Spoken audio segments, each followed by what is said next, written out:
जरा एगो करिया राजा बकरिया किन दना एगो जरा एगो करिया राजा बकरिया किन दना अरे बकरी चारावे हम जइबो बहरिया ए भोसरो तू थोड़ा काम लेना उन्हें चला में सुने खिलो कत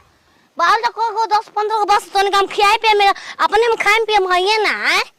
तोने के दूध दद हमरा के ओए दूध के बना के अपना से तो अपना कोई बोलबू नहीं बेचब पारा कोयो बेची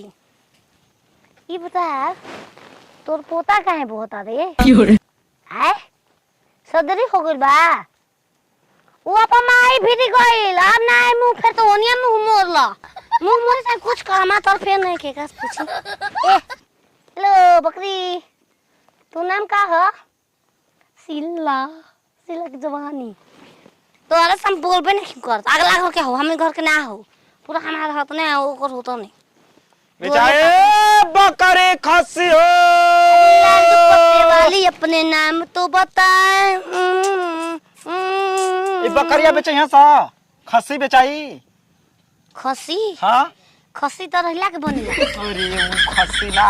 जवानी बकरिया बच्चा देले हुई पूरा मैं बच्चा दे बिली से पूरा ले जा एमा खस्सी कौन है अरे हाय खसी ललका वाला हो ललका वाला ए हाय खसी हो मोटका हाँ कितना लेबू एकर काटना देबो